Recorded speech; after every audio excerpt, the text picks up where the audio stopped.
share the story that I went to visit Mr. Hansen. He's in the hospital over at Norton, and he and Oscar Berlin, who was from Wichita, and one time on the foundation board, had just finished writing up his trust and his will, and he had just signed it when I came in. So he told me a little bit about what they'd set up, that the oil properties was going into to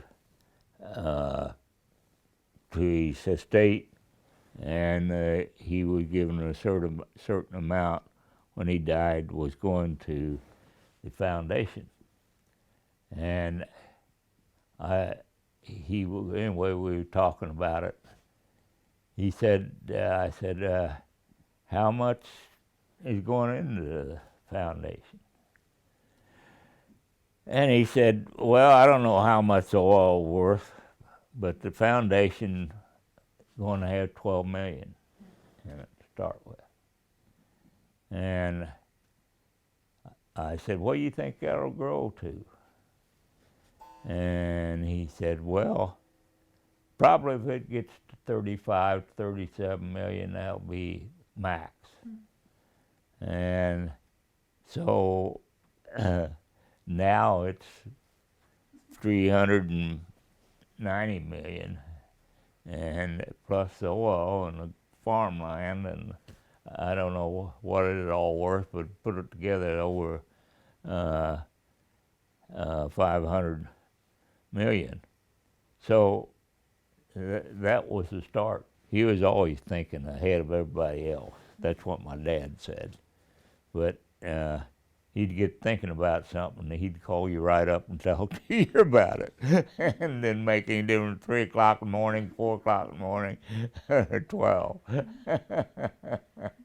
I think he wanted to help others. I think that was his main legacy. He wanted to build something that could help others.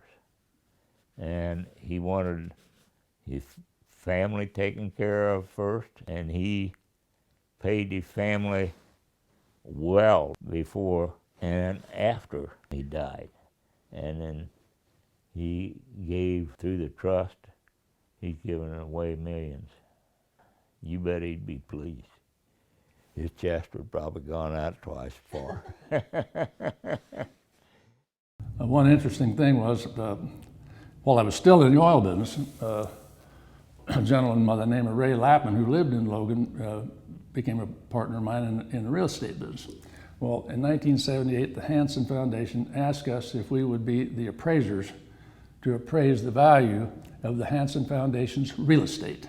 It covered most of western Kansas and part of eastern Colorado. And it went well.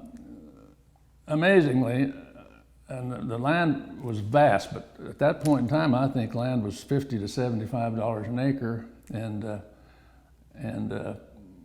so the value was enormous for us back then, slightly over $3 million, which is just a part of what it would be worth today. So anyway, Ray Lappin, my partner in real estate, eventually became a trustee of the Hansen Foundation.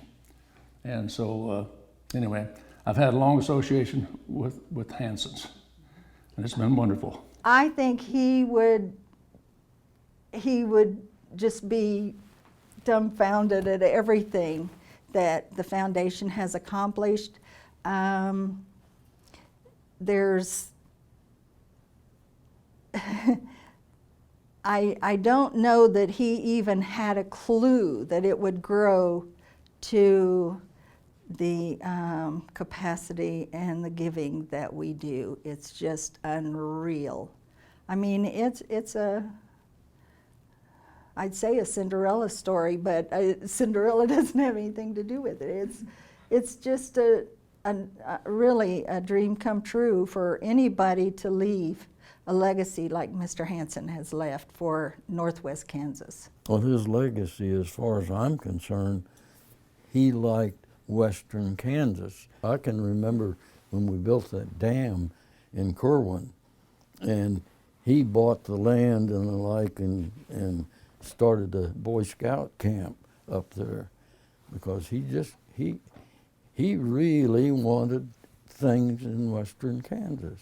I know he'd be very pleased. We've really kept to his wishes from his will.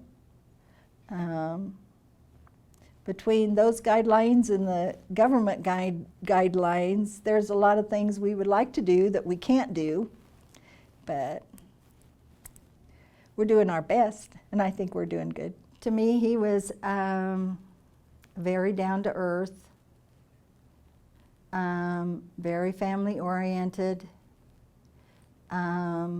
loved people, loved country, loved children.